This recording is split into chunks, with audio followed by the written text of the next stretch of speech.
But speaking of Zeppelin, that strong sound that they had, there's a track on the album which really reminds me of it, and I love it. It's like you took that thing and then you took it somewhere else.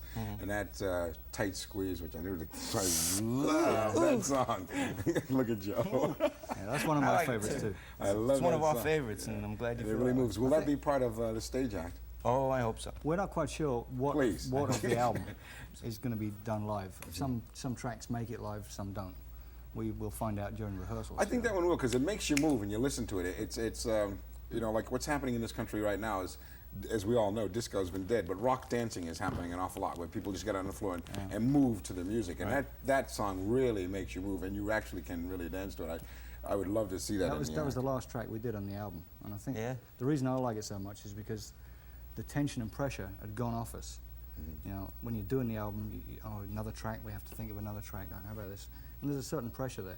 We'd got the bulk of the album done. In fact, the album stands without Tite Squeeze. It was like almost an afterthought. And we went in the studio, and it was so relaxed. We just had a good time playing it. It was almost like a jam. Yeah. You know, one take, and there it is. You know? And that's the magic of it to me.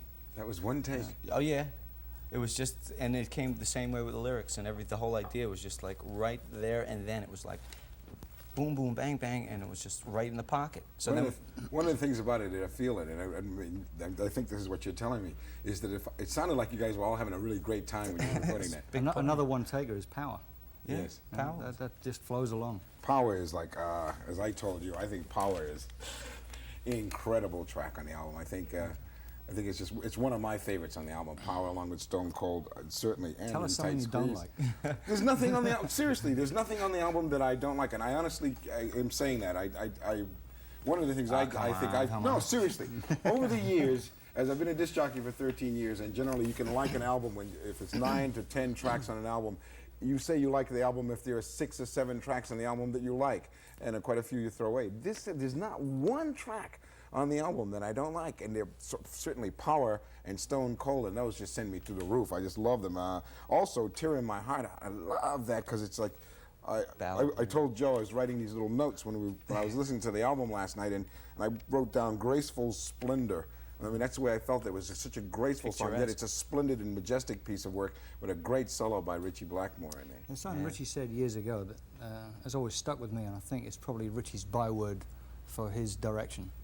And this is when we were making the first Deep Purple album that I was involved in, which is Deep Purple in Rock. He said, the music on this album should either be exciting or dramatic. If it's neither of those, it doesn't have a place on the album. And I think that sums up Ritchie. You know, he started coming out with the chords to Tearing Out My Heart, and that's definitely dramatic. The build, the dynamics in there. You know, and I think really on the album, every track has one of those two qualities. Yes. I think that's important. I think that particular solo he does on it is one of the sweetest I've heard him do on record in a long time. It's a great solo. It's a beautiful solo.